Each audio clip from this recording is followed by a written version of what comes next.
சிவாய நம்ம ஐயா திருச்சிட்டம்பலம் சொல்லுங்க. ஐயா சிவாய நமக. திருச்சிற்றம்பலம்.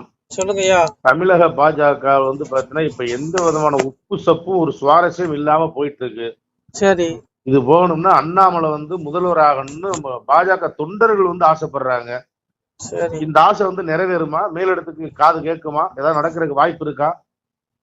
தெரியலையா, நான் என்ன மேலிடமா? நானே ஏதோ கேள்வி கேக்குறீங்க, நமக்கு தெரிஞ்சே சொல்றோம். அதாவது வாய்ப்பே குறைவுதான்.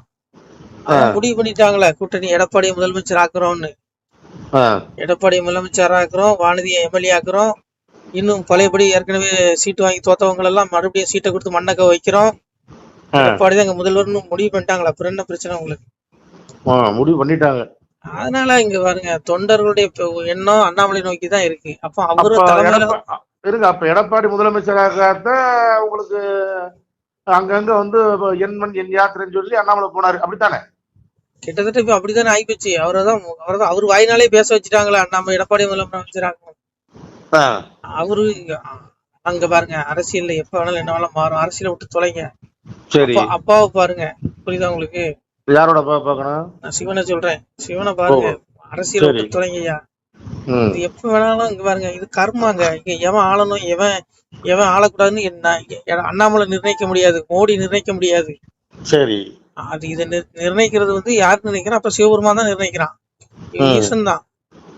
நவ கிரகங்கள்ல எல்லாமே இருக்கு. ஒரு மனிதனுடைய பிறப்புல இருந்து அவன் மரணம் வரைக்கும் என்னென்ன சம்பவங்கள் சம்பவிக்கணுமோ எல்லாம் முன்பே தீர்மானிக்கப்பட்டது. நீங்க என்னமோ இது மோடி பிரதமர் ஆவார் அவருக்கு தெரியுமா? கிடையாது. கிரகம். ஸ்டாலின் முதல்வர் ஆவார் அவருக்கு தெரியுமா? கிரகம். எல்லாம் முன்வினை நல்லா இருக்குது, அதனால தப்பிச்சிட்டாங்க. இனி ஒரு பின்வினை மோசமா இருந்துச்சுன்னா லாக் ஆவாங்க. அந்த கர்ம பலன் நமக்கு அனுபவிச்சுதான் ஆகணும். 10 வருஷத்துக்கு நமக்கு அண்ணாமலை தெரியாது. நான் தான் சொல்றேன்ல, அங்க என்ன நீங்க பாருங்க, உங்க உலகத்துல இருக்க மனிதர்கள் எடுத்துக்கோ, அவன் தலையில ஒவ்வொன்று எழுத்து இருக்கு. அவன் நடக்கணுமோ விதிதானே, எல்லாம் விதிதாங்க. ஏங்க சிபி ராதாகிருஷ்ணன் என்ன செஞ்சாரு? இன்னைக்கு துணை குடியரசுத் தலைவர் நினைச்சு பார்த்தாரா?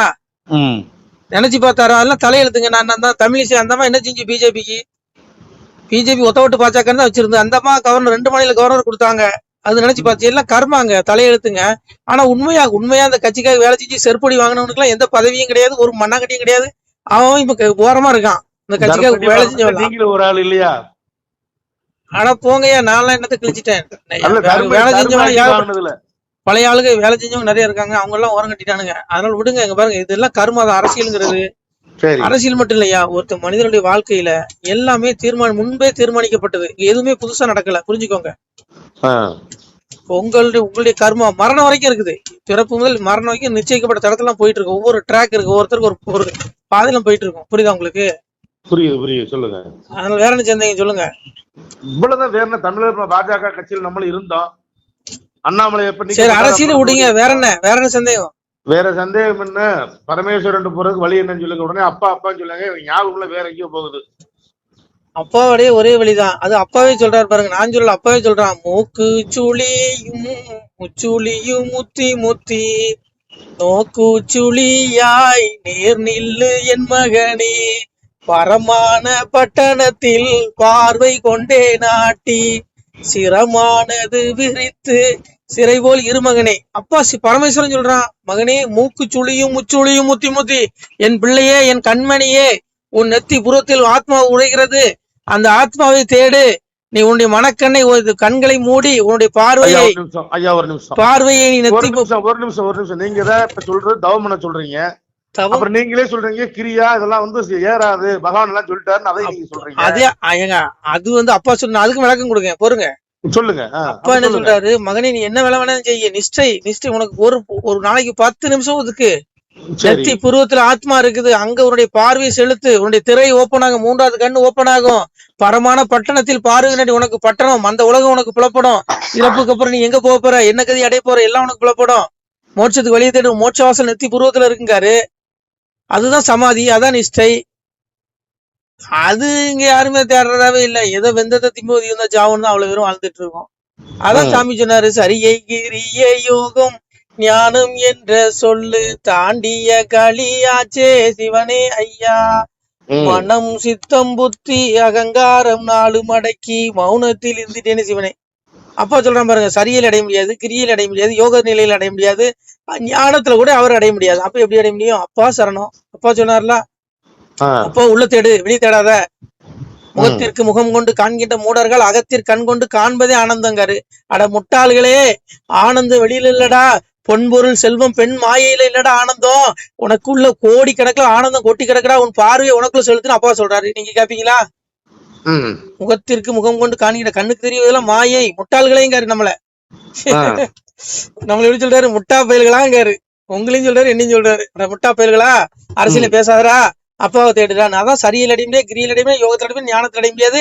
மனம் சித்தம் புத்தி அங்க நாளை அடைக்கு மௌனத்துல இருந்தா இந்த சேனல் ஓப்பனம் மௌனம் பேச்ச குறைச்சுன்னு வைங்க, நம்முடைய பார்வை நமக்குள்ள செலுத்தும் பொழுது அப்பாவை காணலாம். இந்த களியில இருந்து மீண்டு நம்ம நித்திய விடையாகி மோட்ச வீட்டுக்கு போகலாம். புரியுதா உங்களுக்கு? அதான் சாமி சொல்றாரு, வாசி பாம்புக்கும் பஞ்சும் போதி தனக்கும் ஒரு உபாயமாய் இருந்தே நல்ல சிவனே. வாசி பாம்பு, வாசி யோகம். பாம்பு என்னது? குண்டலினி பாம்பு. அதுக்கு யாரு? அதுக்கு வழிகாட்டி நான் தாங்காரு. யாரு? அப்பாவுடைய அருள் இருந்தாதான் உனக்கு வாசி யோகம் கூடும், உனக்கு குண்டலினி கை கூடும். சும்மா நீ போய் பயிற்சி வகுப்புன்னு போய் உட்காந்துட்டா சாமியார்கள் காலில் உனக்கு உனக்கு குண்டலினி கிடைச்சிருமா? அது அப்பா தரணும். அப்பா சொல்ற பாருங்க, வாசி பாம்புக்கும் பஞ்சும் போதி தனக்கும் ஒரு உபாயமா இருந்தேன் சிவனே. மேல குளத்துக்கும் நோட்டில் ஏணியானே சிவனங்க. வயிற்று நமக்கு எத்தனை சக்கரம் இருக்கு? 7 சக்கரம். அப்ப அந்த சக்கரத்துக்கு ஆதாரம் நான் தாங்க. மேல குளத்துக்கும் கீழே கிணத்திற்கும் மோட்டில் ஏணியானே சிவனே. உன்னுடைய உச்சியில குண்டலினி ஏறி நீ நிஷ்டைய பாக்கணும், நீ 3வது கண்ணு ஓப்பனா, அதுக்கும் அப்பாதான் உனக்கு உபாயங்கிறான். சரி, அதுவும் முடியலையா? நீ ஒண்ணும் பண்ணாண்டாம், அப்பா சரண், அப்பாவை மட்டும் தேடிக்கோங்க. இது இங்க பாருங்க, அரசியல் விடுங்க ஐயா, எல்லாம் கர்மாங்க, எல்லாம் தீர்மானிக்கப்பட்டிருக்கு. ஒவ்வொரு மனிதனுக்கும் இறப்பு வரையில என்னென்ன சம்பவங்கள் நடக்கும் சம்பவிக்கும். ஏன் நீங்க ஒண்ணுமே பண்ணாண்டா, நீங்க செவனே இருந்தாலும் உங்களுடைய கர்மா உங்களை தண்டிக்கன்னா தண்டிக்கும். புரியுதா உங்களுக்கு? நல்லா புரியுது, நல்லா புரியுது. நீங்க 4 வீட்டை பூட்டிட்டு கதை பூட்டிட்டு உள்ள இருந்தாலும் உங்களுடைய கர்மவினே உங்களை விடாது. அதுதான் கர்மா, எல்லாம் தீர்மானிக்கப்பட்டிருக்குங்க. அதை விட்டுட்டு சும்மா போட்டுக்கிட்டு அவன் இப்படி இவன் அப்படி, அதெல்லாம் இங்க பாருங்க, இங்க ஒண்ணும் கிடையாது. நீங்க உங்களதான் தேடணும். இந்த அரசியெல்லாம் விட்டுருங்க தயவு செய்து, இதெல்லாம் மாயை. இது அண்ணாமலைக்கே தெரியும். அதனாலதான் அண்ணாமலை என்ன பண்றாரு, அவரே ஒதுங்குறாரு, பதவி வேண்டாம் ஒண்ணும் வேண்டாம்னு சொல்லி. உங்களுக்கு என்னையா பிரச்சனை? பதவி வரும்போது தற்பெருமை வந்துடும். என்ன பிரச்சனை பாக்குறது? ஏன் பிரச்சனை? வேற என்ன? நாடு நல்லா இருக்குன்னு நினைக்கிறான், கேக்குறோம். அதான் சாமியை சொல்ற, பதவி வந்தோடனே தற்பெருமை வந்துடும், ஆணவம் வந்துடும், திமிரு வந்துடும். வரும்பொழுது உனக்கு அழிவு நிச்சயம் வந்துடும், எல்லா பயிலுக்கும் வந்துடும். அதனால இங்க பாருங்க, இதெல்லாம் மாயை, எல்லாம் கடந்து போங்க. எல்லாம் கொஞ்ச நாள் வாழ்க்கை, எப்ப முடியும்னு தெரியாது. 2000 ரூபாய்க்கு மிக்சி வாங்கினீங்கன்னா 1 வருஷம் கேரண்டி கொடுப்பான். உங்களுக்கு கேரண்டி இருக்கா? எனக்கு கேரண்டி இருக்குதா? நம்ம எப்ப ரிப்பேர் ஆகணும் தெரியுமா? நம்முடைய உடல் உறுப்புகள் எப்ப ரிப்பேர் ஆகணும் தெரியுமா? தெரியலையே. ஆனா அப்பாவுக்கு தெரியும். அதெல்லாம் அப்பாவை மட்டும் தேடுங்க, அதெல்லாம் விட்டுருங்க. அந்த வேணாம், களிமாயை.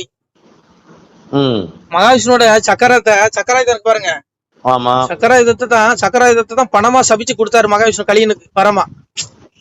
சிவன்ட்ட வர வாங்கிட்டு வந்துட்டான். மாயவனார் தன்னுடைய வாய்த்த முடிதனையும் தூயவனார் சக்கரமும் சூதமுடன் தாருமண்டான். அரணுடைய வெந்நீரும் அந்தனரின் தன்பிறப்பும் பலமுடைய சக்தி வளர்க்கரும் தருமண்டான். 1000 அண்டம் நிறை மூலம் ஆயுதக்கனே வரமாட்டான். கலியனுக்கு அவ்வளவு வரதி சிவபெருமான் கொடுத்துட்டாரு. இவங்க கேட்டத பெருமாளுடைய சக்கராயுதத்தை வாங்கிட்டு போகும்போது மாயவர் முன்னாடி போறாரு. எப்ப அந்த நீ உன்னை எவனால அழிக்க முடியாது, அத்தனை வரத்தையும் வாங்கிட்ட, எனக்கே சக்தி கிடையாது. அப்படி இருக்கும்போது இந்த தொனிக்கடை இந்த இரும்பை ஏடா சமந்துட்டு போற, அந்த சக்கராயத்தை கூட அவனுக்கு பணமா தரேன், நீ வந்து பூமியில ராஜாங்கம் பண்ணலாம்னு சாமி சொன்னாரு. சாமி தான் சபிச்சு கொடுக்குறாரு சக்கராயத்தை. அப்ப சக்கரத்தாளர் கேக்குறாரு, ஐயனே சபிச்சு இந்த களியும் கையில என்ன கொடுக்குறீரே பணமா, ஆனா என்னுடைய சாபம் எப்போ நீங்குன்னு சொல்லும்போது சாமி சொல்றாரு, களி மாறும் பொழுது கடரும் முன் சாபம்.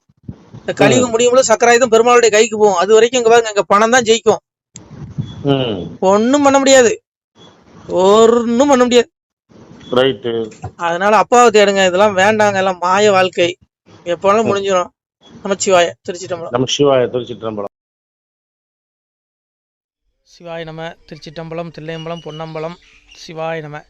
உறவுகளே, சிவ அன்பர்களே, தற்போது தாங்கள் இந்த வீடியோவில் பார்க்கக்கூடிய இடத்துல ஒரு சிவாலய திருப்பணி ஒன்று நடந்து கொண்டிருக்கிறது. இந்த இடத்துல பார்த்தீங்கன்னா முன்பு ஒரு காலத்தில் வந்து ஒரு சிவாலயம் இருந்திருக்குது. அதாவது இந்த ஏரியா வந்து இப்போ வந்து ஒரு தென்னை மரங்கள் பனைமரங்கள் சூழ்ந்த காடாக இருக்கிறது. முன்பு ஒரு காலத்தில் இங்கே ஒரு ஊர் இருந்ததாக சொல்கிறாங்க. ஆனால் இப்போது சுற்று வட்டாரத்தில் 5 கிலோமீட்டர் சுற்றுலா ஊரே கிடையாது, காடு. இப்போ இந்த இடத்துல ஒரு சிவாலயம் வந்து அமையிருக்கிறது. இந்த சிவாலயத்தில் வந்து இருந்த அந்த சாமியுடைய திருமேனியை வந்து எடுத்து வச்சிட்டோம்.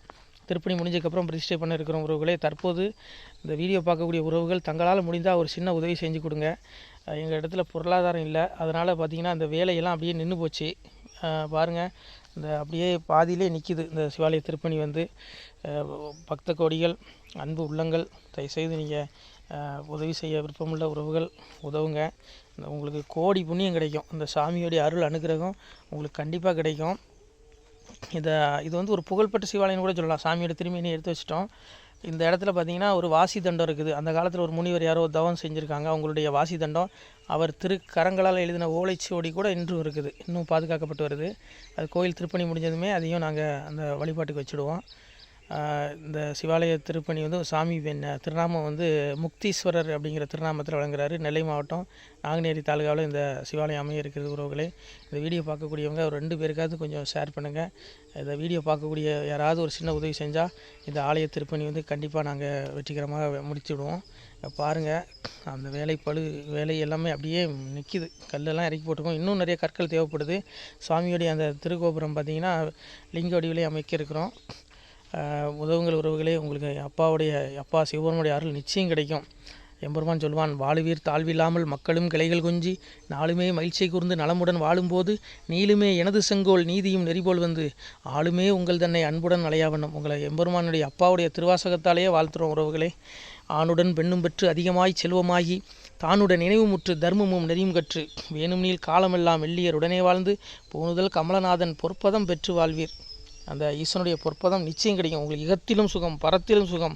உங்களுடைய கர்ம வினைகள் மன்னிக்கப்பட்டு உங்களுக்கு நிச்சயம் மோட்ச வீடு கிடைக்கும். இகத்தில் பூரண ஆயுளுடன் நோய் நொடி இல்லாமல் வாழ்ந்து நீங்கள் பரவாழ்வும் பெறுவீர்கள் உறவுகளே. மக்களே, நீங்கள் எல்லாம் வாழ்பொன்னம் பதியிற் சென்று முக்கியமான யுகநில மதிலே தன்னால் கக்கிய பொன்கள் ஸ்வர்ணம் கைமணம் குளிர அன்னம் பொக்கிஷம் நிறைய வைத்து புகழ உண்டு இனிதாய் வாழ்வீர். இந்த இகவாழ்வும் பரவாழ்வும் உங்களுக்கு சுகப்பட அப்பன் ஈசனர்களால் வாழ்த்துகிறோம். இந்த திருப்பணிக்கு உதவி செய்ய ஒரு ஜிபே எண் சொல்கிறோம். இந்த எண்ணில் நீங்கள் உதவலாம். நீங்கள் இந்த எண்ணிலே நீங்கள் தொடர்பு கொள்ளலாம். ஜிபே, ஃபோன்பே, வாட்ஸ்அப் எல்லாம் இந்த நம்பர் தான். 93 85 44 31 06 93 85 44 31 06. இந்த எண்ணில் நீங்கள் உதவலாம், தொடர்பும் கொள்ளலாம். வாட்ஸ்அப்பு இந்த எண்ணு தான், ஜிபே இந்த எண்ணு தான் உறவுகளே. முடிந்தளவுக்கு 2 பேருக்காக ஷேர் பண்ணுங்கள். இந்த வீடியோ பார்க்கக்கூடிய யாராவது ஒருத்தர் சின்ன உதவி, நீங்கள் வந்து பெரிய அளவில் செய்யணும் கூட, நீங்கள் ₹1 நீங்கள் தந்தாலும் மனசார வேண்டி ஏற்றுக்கிறோம் உறவுகளே. உதவுங்கள். முடிஞ்ச அளவுக்கு ஷேர் பண்ணுங்கள். நன்றி. சிவாய நம. திருச்சிற்றம்பலம், தில்லையம்பலம், பொன்னம்பலம். உறவுகளே, நம்ம இந்த இடத்துல வாழ்ந்து மறைந்த ஒரு சித்த மகாபுருஷர் பயன்படுத்திய பல 100 ஆண்டுகளுக்கு முன்பு உள்ள வாசி தண்டம் ஒரு சித்த மகாபுருஷர் பயன்படுத்தியது. அவர் திருக்கரங்களால் எழுதிய அந்த ஓலைச்சுவடி கூட பாருங்கள், இன்னும் பாதுகாக்கப்பட்டு வருது. இந்த சிவாலயம், நம்முடைய இந்த சிவாலய திருப்பணி முடிந்ததுமே எம்பெருமான் அவர் எழுதிய அந்த சிவனை பற்றி புகழ்ந்து எழுதிய அந்த பாடல் வரிகள் இதில் இருக்குது. இந்த வாசி தண்டம் அவர் பிரதிஷ்டை செய்த அந்த லிங்க திருமேனியையும் இந்த இடத்துல நாம் இந்த ஆலயம் கட்டி நாம் பிரதிஷ்டை செய்திருக்கிறோம். அனைவரும் இந்த ஆலய பிரதிஷ்டைக்கு கண்டிப்பாக வரணும். முடிஞ்ச அளவுக்கு இந்த வீடியோ பார்க்குறவங்க உதவி பண்ணுங்கள் உறவுகளே. பொருளாதாரம் இல்லாமல் திருப்பணி நின்று போச்சு. முடிஞ்ச அளவுக்கு ஷேர் பண்ணுங்கள், உதவுங்க. நன்றி. நம சிவாய. திருச்சிற்றம்பலம், தில்லையம்பலம், பொன்னம்பலம். இந்த புண்ணியபலம் தங்களுக்கு கோடான கோடியாக வரும் உறவுகளே. நம சிவாய.